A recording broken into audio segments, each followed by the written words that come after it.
Aging in place. What does that mean? Everybody thinks about it, and yet nobody wants to talk about it.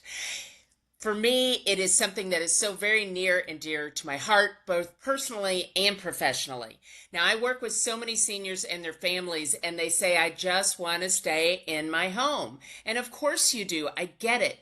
Home is where you're comfortable. Home is where the holidays happened. Home is where the dog knows which window to look at and who to bark at, and where the coffee and the patio and the sunrise all are just perfect. Aging in place is about staying safe, comfortable, and connected as we age and our needs change. So that's what we're going to talk about today. We're going to talk about what it really takes to age in place successfully, from mindset to money and everything in between, on this episode of Relax, I Got This, Embracing Life After 60. In today's world, older adults face major transitions like downsizing, relocating, or modifying their homes to age in place, all while embracing life after these changes. As a senior home advisor and seasoned realtor, Robin McCoy guides these decisions with care and thoughtful planning, helping create a vibrant future. Welcome to Relax, I Got This, Embracing Life After 60 with me, your host, Robin McCoy. Hi, everyone. Welcome back to another episode of Relax, I Got This. I'm your host, Robin McCoy, and we are talking about aging in place today, and there are many parts to this. And the first is the mindset of aging in place. And so it starts in your head, not in your spot.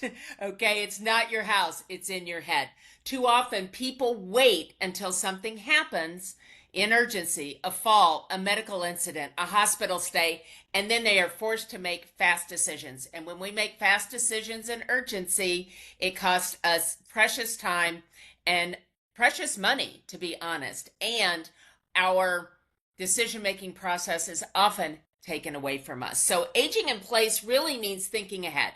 It means asking yourself, what do I need my home and my life to look like for me in 5 years or in 10 years or in 20 years? Okay, so I always tell my clients, your home should support you, not challenge you. Okay, now maybe that means rearranging furniture. Maybe that means moving things from high shelves to low shelves.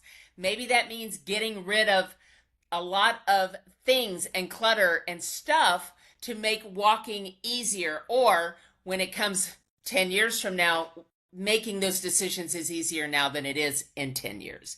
So maybe it means moving to a one-story home or a smaller home that is easier to manage and easier to live in and still keeps you in your independence. My own mom's journey really opened my eyes to this. You know, in the fall of 2023, if you've listened to this show, I've referenced this quite a bit. Mom wanted to stay where she was, and she was absolutely fine for a long time, living independently in her apartment. And it was fine until it wasn't. And then things started happening. She started falling, unable to walk. We had some medical issues that suddenly and not so suddenly came on. And the emotions were big. They were big. The emotions, the frustration, the arguments, the cost, the uncertainty. It was 4 months of complete overwhelm because we hadn't done anything to plan for this. But once we had her settled and we knew where she was going to be, all the stress eased and it became easier. And that's what mindset does. It shifts you from panic to purpose, from panic to purpose. And that's really important because as we age, we want to have the purpose. We want to have the intention. We want to be able to make the decisions. So mindset is step one, but then we have to actually look where we're living, the home itself. Okay, one of the statistics that AARP and others have put out is that 90% of people want to age in place, meaning they want to stay in the home they're in. Unfortunately, less than 20% do. And more shockingly, less than 10% of the homes they want to live in meet the minimum standards for living safely, right, in the home.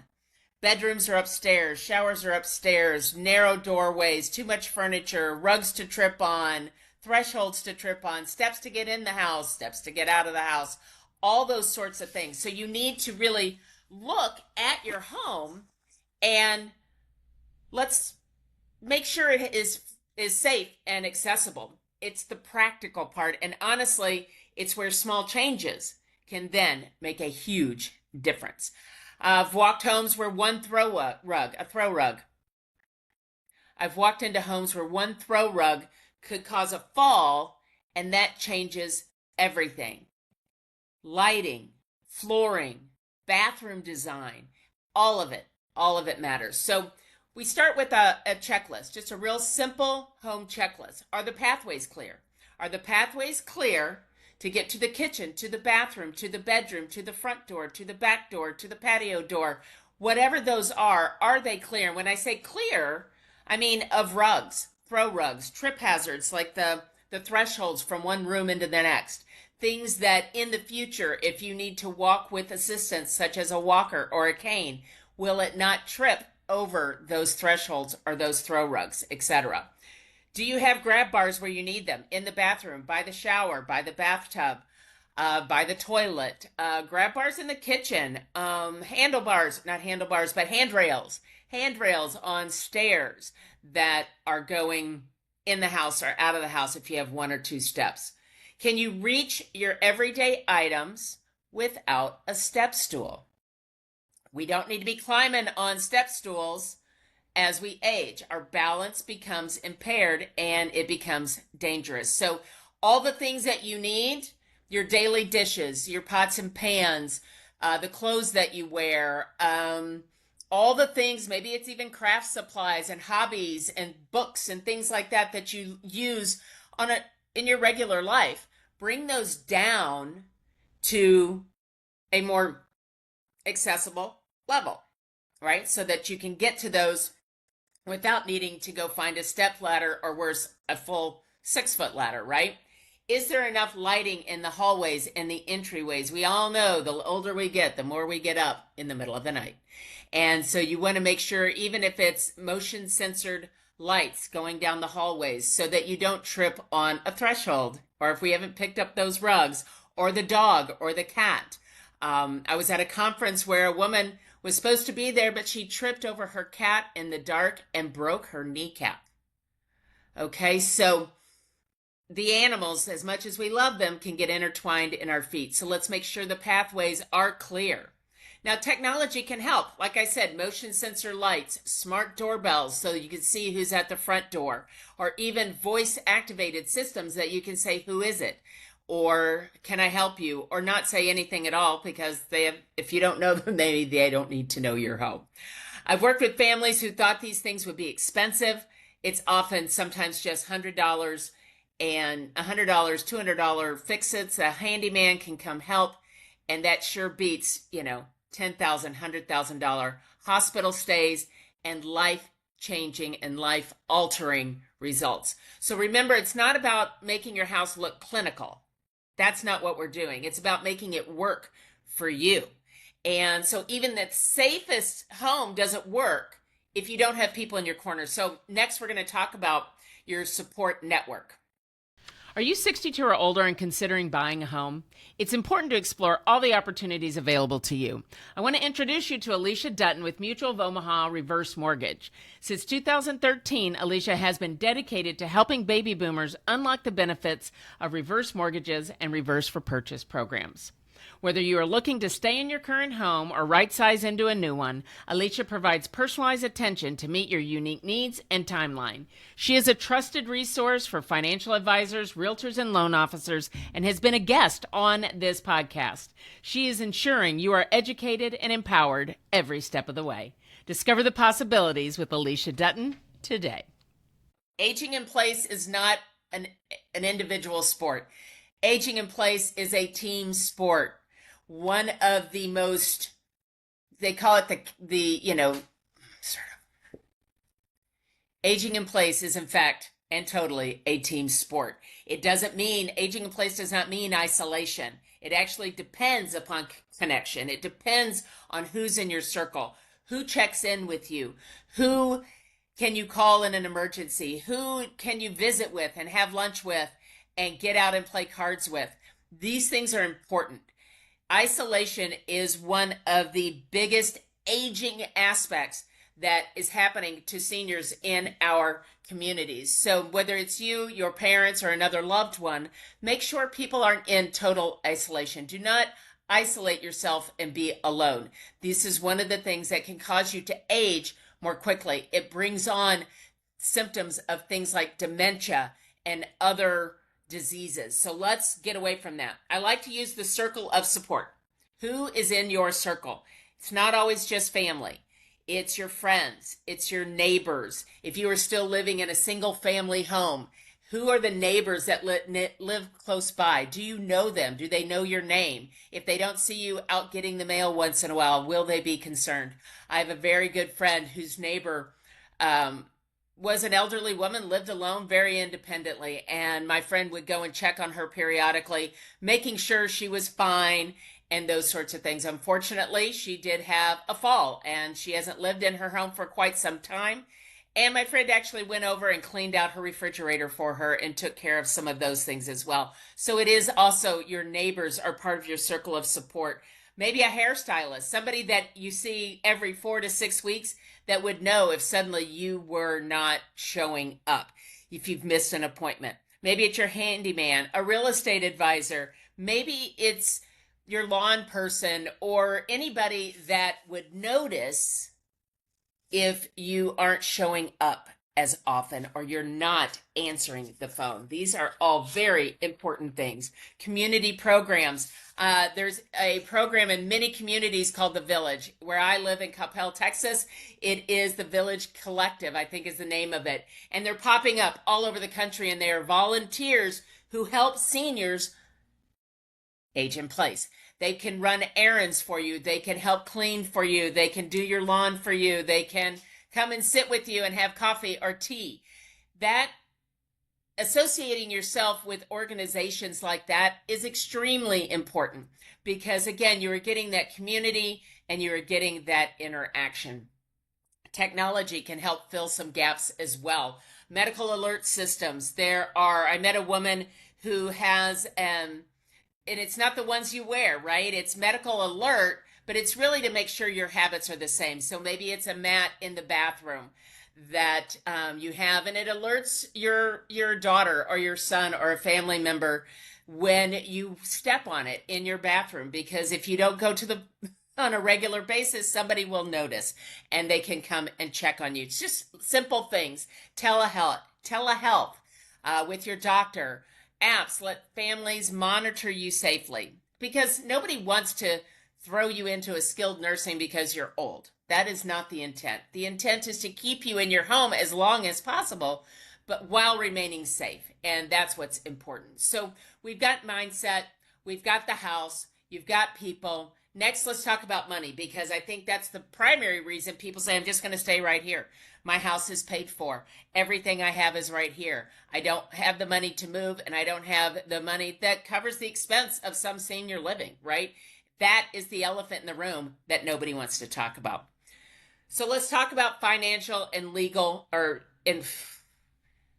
on, we're going to pause.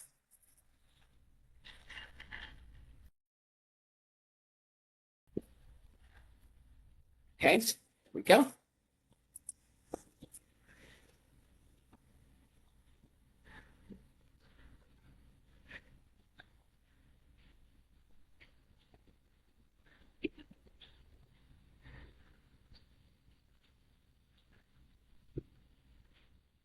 So let's talk about 1, 2, 3. Okay, so let's talk about financial and legal readiness. Money and legal prep are the backbone of aging in place. And the earlier you can plan, the better off you are. So whether you are 60 or 80, as soon as you can start planning, the sooner the better. Think about all the costs that are going to sneaking up, maintenance on a home. If you've still got a very large home with a very large lot, let's think about the maintenance of that home, which also means it's probably older, so there's more maintenance involved. Medical care. What kind of medical care are you going to require. Remember, Medicare doesn't cover everything. There are still copays, there are still things it doesn't cover. So make sure you understand your Medicare program and you maximize it to its greatest benefit, and you monitor that as well and change programs or plans periodically if necessary. Transportation. I know we all still want to keep our keys, but is it always safe? Should we be driving? Do we want to be driving? Sometimes traffic starts to get a little crazy, especially in a city like Dallas. Even though you may stay in your hub, maybe you need to go further. How are you going to handle transportation? Will a family member be able to take you to doctor's appointments?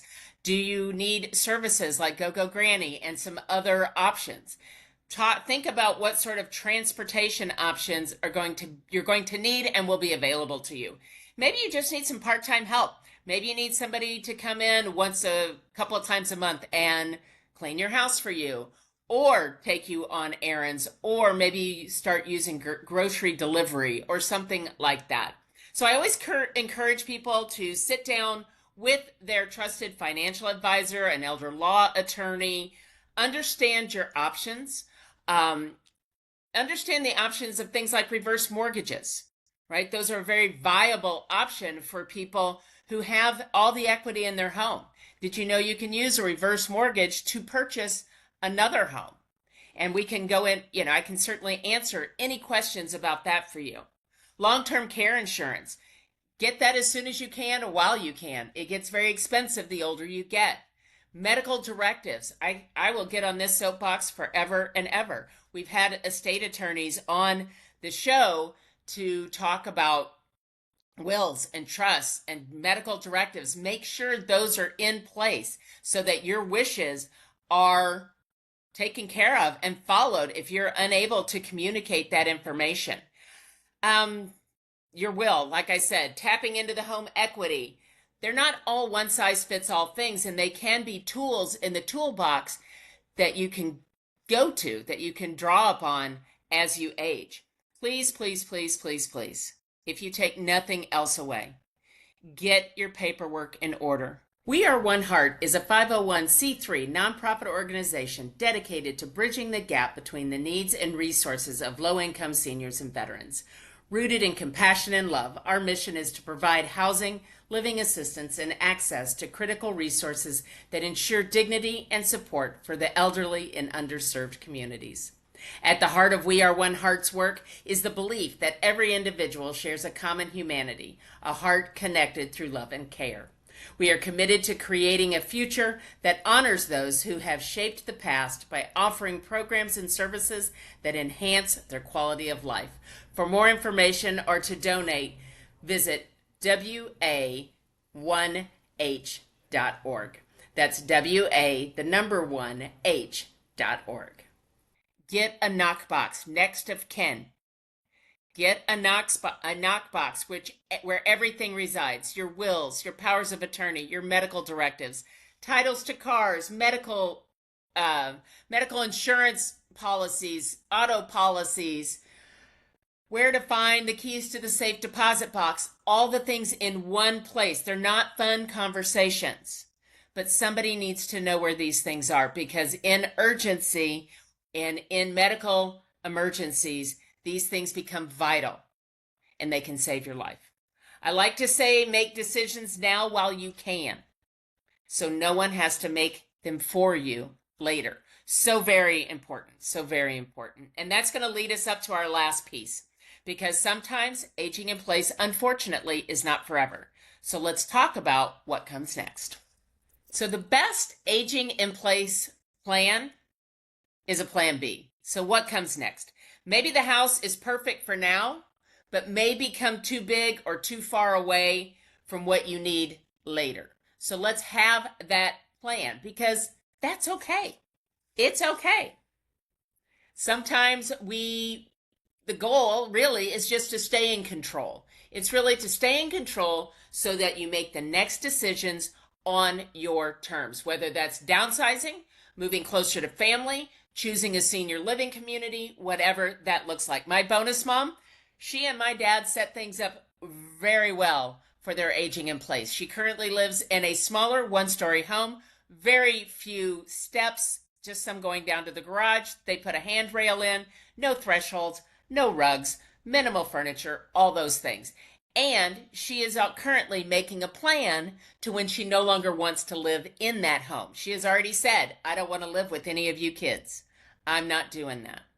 And she's starting to make a plan on where she wants to go. And I've advised her to pick 3 or 4. Visit them periodically so that when it's time, she can choose. And should tragically something happen and we have to make some decisions for her, then we already know where she wants to go. So I always tell my clients, it's not giving up independence, it's preserving it in a different form. And just because it may be a senior living community doesn't mean you lose your independence. It just means that your circle of support may change just a little bit. So start early. Visit different places. Understand what you want, what you are looking for in that next step. So if you're in your 60s now and you want to downsize to a smaller home or a condo, awesome. Let's do that. Then have that second plan B or plan C where it says, okay, when I get done here, I'm going to want to live closer to you kids with my grandkids. I'm going to want to live in an active adult community. I'm going to want to live X, but make it where it's your plan and not somebody else's. So people can help you make those decisions when the time comes based on the plan that you've already set in place. Okay, so that's it. The real ingredients for aging in place, they're going to be the right mindset. It's not about the house. It's all up here in the head. Making sure wherever that aging in place home is, that it's safe and accessible for those years that you intend to be there. That you have solid social support, family, friends, community, neighbors, and a supportive environment so that you have people to call upon you and check on you as you age. Financial and legal prep. This is probably one of the most important. Make sure all of your directives, your wills, trusts, and all your important documents, medications, all those things are where somebody can find them in emergency should that be necessary. And finally, a plan is just a plan. We make it and we put it here and make sure other people are aware of what our plan is. But plans are meant to be changed as our changes change, our lives change, right? Maybe our opinions change. Maybe what we decide changes. We thought we were going to stay here in Dallas, but all the kids moved to North Carolina. Why am I going to stay in Dallas? I'm moving to North Carolina, right? So understand that plans change, but have a plan B and a plan C. It is absolutely possible to age in place. It is absolutely possible, but it doesn't happen by accident. It doesn't just happen. It takes planning. So my challenge to you this week is to take one step. Walk through your house and look at it with fresh eyes. Call your adult kids or your advisor. Talk about it. Start the conversation. It's so very important because remember, you're not alone in this. You're not alone. Relax. I got this. We're embracing life after 60 and we are going to help you every step of the way. So thank you once again for tuning in to this episode of Relax, I Got This, Embracing Life After 60. If you need more information on maybe an assessment, check the comments below. We're going to put some links to where you can find a home assessment, just a simple checklist. We've also got our ducks in a row checklist that you can get our ducks in a row in place. Again, tune in next time for Relax, I Got This, Embracing Life After 60. I'm your host, Robin McCoy, and we'll see you next time. Thank you for tuning in to Embracing Life After 60 with me, Robin McCoy. This podcast is produced by Jen Sariano with special thanks to the amazing team at Relax, I Got This.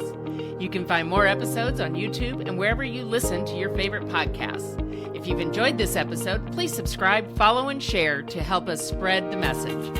Until next time, keep embracing life to the full.